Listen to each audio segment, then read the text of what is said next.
రైతును రాజుగా చేయడమే కాంగ్రెస్ ప్రభుత్వ లక్ష్యమన్నారు వేములవాడ ఎమ్మెల్యే ప్రభుత్వ విపాది శ్రీనివాస్.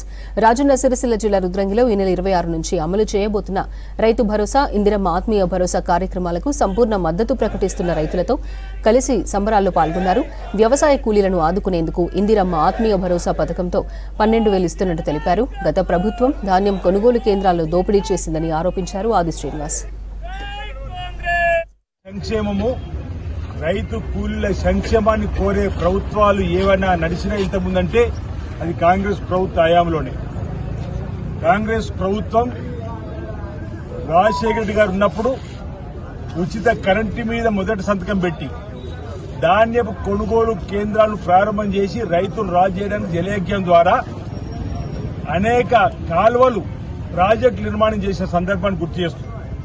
మన ప్రాంతం నుంచి పోయిన వర్ధకాలు గాని, మిడిమాన డ్యాము నిర్మాణమే గాని, ఆనాడు శ్రీరామ్ సాగర్ గాని, నార్త్ సాగర్ గాని, మన ప్రాంతానికి వచ్చే ఎల్లంపల్లి శ్రీపాద ప్రాజెక్టు, నాగార్జున ప్రాజెక్టు కూడా పూర్తి చేసుకుని, ఫాజులర్ ప్రాజెక్టు పూర్తి చేసుకుని వేరే ప్రాంతానికి వచ్చేటువంటిది. ఇప్పుడు శరవేగంగా మరిపేట దగ్గర, కలిగోట దగ్గర కూడా ప్రాజెక్టు పనులు నడుపుతున్నటువంటిది కాంగ్రెస్ యొక్క ఆలోచన.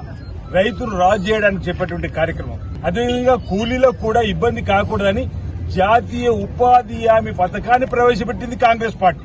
శ్రీమతి సోనియా గాంధీ గారు, మన్మోహన్ సింగ్ గారు ప్రధానమంత్రి ఉన్నప్పుడు జాతీయ ఉపాధి హామీ పథకం 17 దినాలలో కూలీని కూడా కల్పించే సందర్భం. ఇప్పుడు గౌరవ ముఖ్యమంత్రి రేవంత్ రెడ్డి గారు కాంగ్రెస్ ప్రభుత్వం రాగానే గత ప్రభుత్వం రైతు బంధు 10,000 ఇస్తే ఏటా రైతు భరోసా 12,000 రూపాయలు ఇవ్వాలని చెప్పి ఒక నిర్ణయం తీసుకోవడం, రైతు కూలీలు భూమి లేని సుమారు 15 లక్షల కుటుంబాలకు కూడా ఏటా 12,000 ఇవ్వాలని చెప్పని కేబినెట్ లో ఒక నిర్ణయం తీసుకున్న సందర్భంగా ఈ రోజు వేములవాడ నియోజకవర్గ కాంగ్రెస్ పక్షాన రుద్రంగి మండల కేంద్రంలో సంబరాలు చేసుకుని ఈ రోజు పటాకులు కాల్చి రైతుల